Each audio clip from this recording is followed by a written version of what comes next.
Hello everyone, welcome to this video.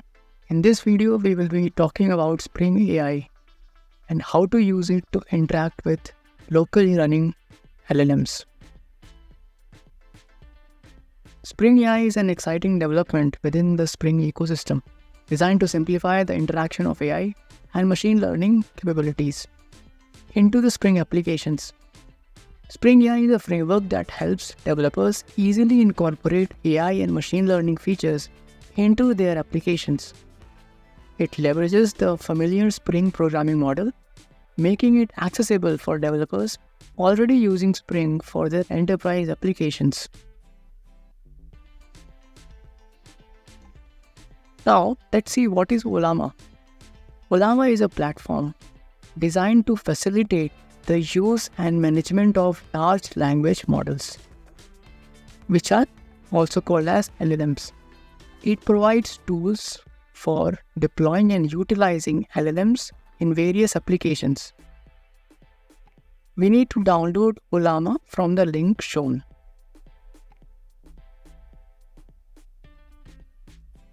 Next, we have to download the large language model. In this example, we will be using Llama with 3 billion parameters. We will do all these steps shortly. Now it's time to get our hands dirty and start the coding. Let's see how to download Ollama. For downloading Ollama, you have to visit this website, ollama.com.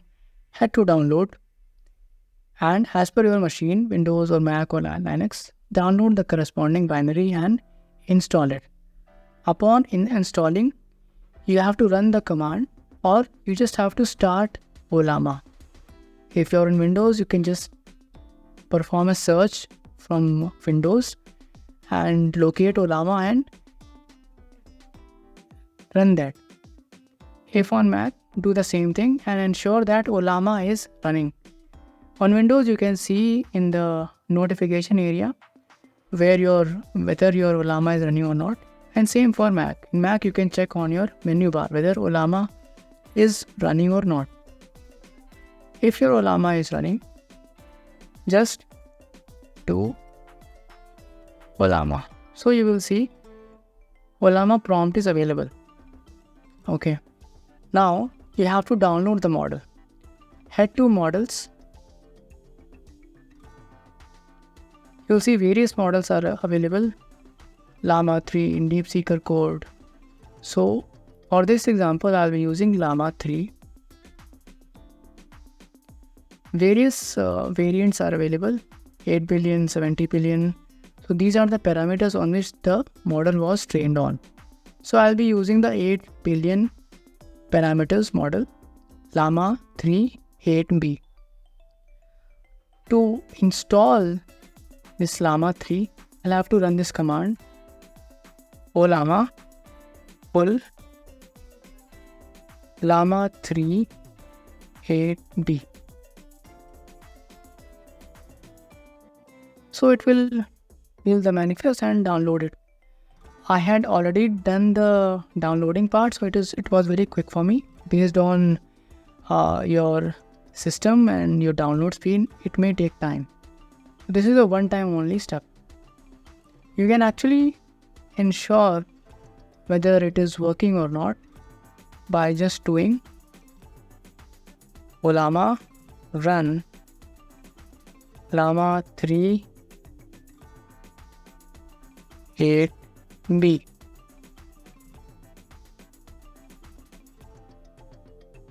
This command will run the Llama 3 model. If you want, you can pull or download more models for you. So now in the prompt, you will see that this Llama 3 model is ready to accept the prompt. I'll just say, hi, my name is Ajit. How are you? And Llama 3 will give me the response. So, and once again, when you are running the Java application, do ensure that your Llama is running in the background. So If you're on Windows, you can just head to Start and click on Ollama icon. Same if you're on Mac, you can locate the Llama installation and hit that on. Then you can head on to Java application, where your Spring Boot application will be connecting to Llama. So I've got the response. If I want to get out of the prompt, then I can just say bye. Now Llama 3 is still running in the background. I've just closed the prompt on which I was trying to communicate with the large language model. Now let's head to Java. Let's create the project. So the name of the project is Spring AI Ollama, and I'll be using JDK 21. Next, I'll add the Spring Web dependency and Ollama. Ollama is used for running the local LLMs. Now, let the pom.xml download all the dependencies. And then we will move towards application properties. Here I will have to specify the URL where my Ollama server is running. By default, it is localhost :11434. Then I have to specify the current chat model. So in this example, I am using Llama 3 with 8 billion parameters. Now this is also set. Now let's go and create some classes. We'll make a package for controller, and let's create a basic controller for chatting with the local language model. So let's create basic controller. Add the REST controller annotation. And now we have to create a chat client. This chat client will be created using a builder. That builder we will specify in the constructor. Chat client builder. And we will use the builder to instantiate chat client.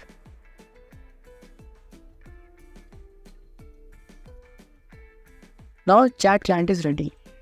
Let's create some endpoints. We'll make a basic chat endpoint. So what should we pass? So it will be giving out list of generation.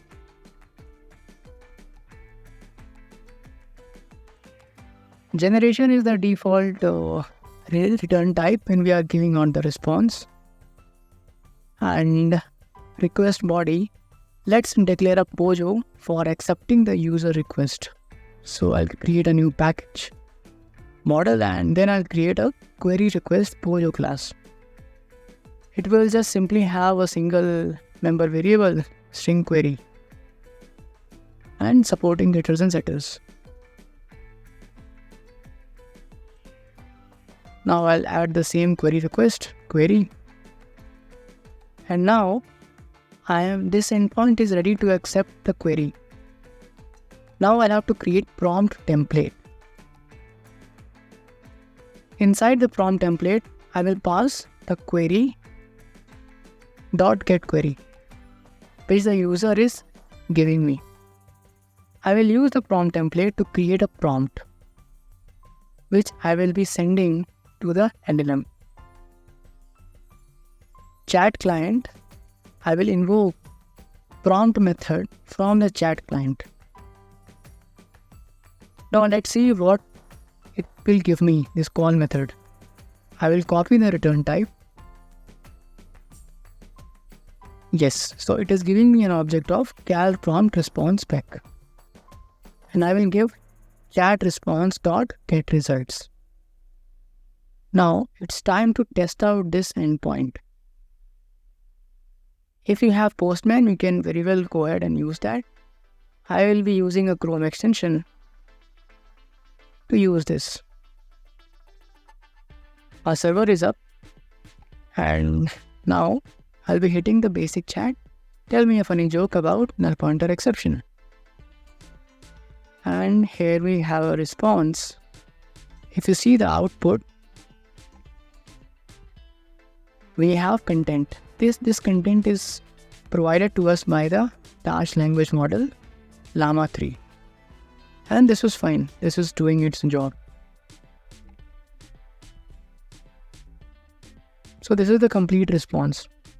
In case if you are just interested in getting the string response and not the complete object, you can just say call.content and it will give you a string. So both the options you have. Now let's go and create one more endpoint. Post mapping chat with system prompts. So now we want our Llama 3 to behave in a specific way. For that, we need to provide a system prompt. That's what we will see now. The starting process is the same. We'll create a request body, request, and query request. Now we'll create a user message. This message should be from AI.chat messages, the return type. User message. User message will just contain the request which we received from the client. Now we will construct the system message.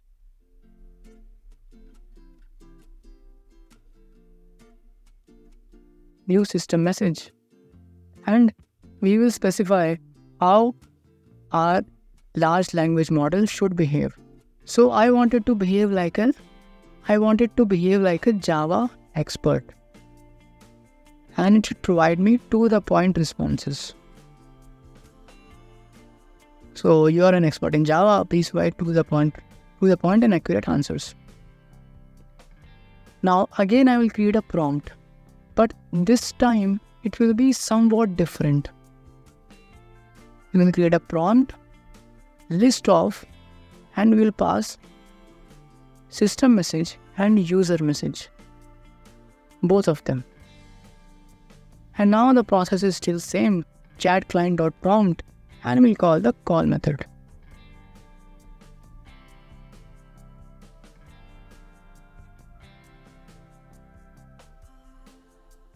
Again, we'll copy the return type and we will send out the response.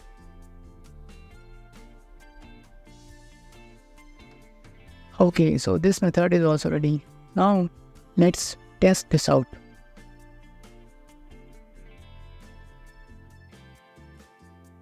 Basic chat with system prompt. Let me restart the server.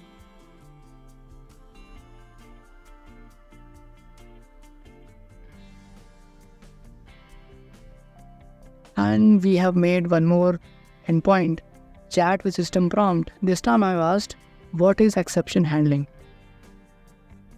Now it gave this response, exception handling in Java is a mechanism, this so and so. And this is fine. We had specified that it should behave like in Java expert and it is behaving like in that way itself. So system prompt is a way so that we can limit or we can provide a restriction to the large language model, how it should behave. Let's make one more endpoint, chat with streaming response. Till now, the two endpoints that we had created, they used to send the responses at the same time, entire response. Now, we will be sending out the response in a streaming model.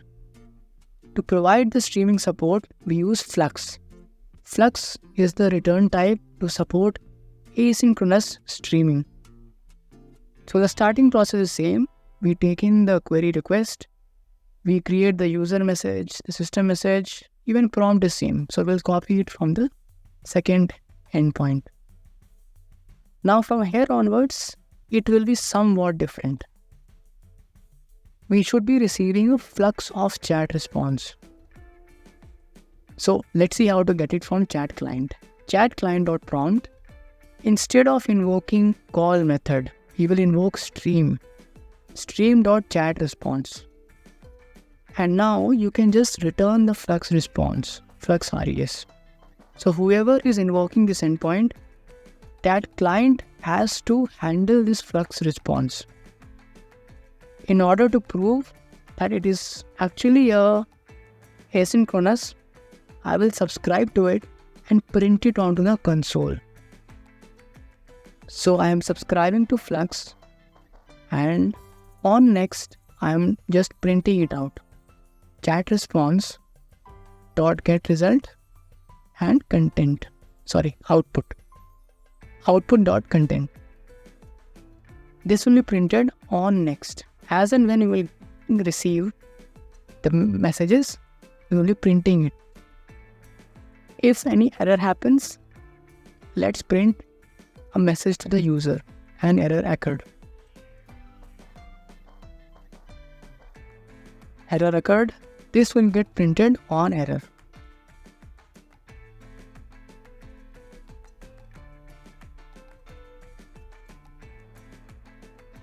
Okay. Now, third argument is completion. On complete.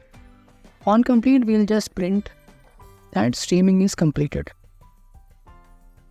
So system.out.println streaming complete. Streaming complete will be the last message that you will see on the console. Now let's restart the server again and we'll hit this endpoint, chat with streaming response.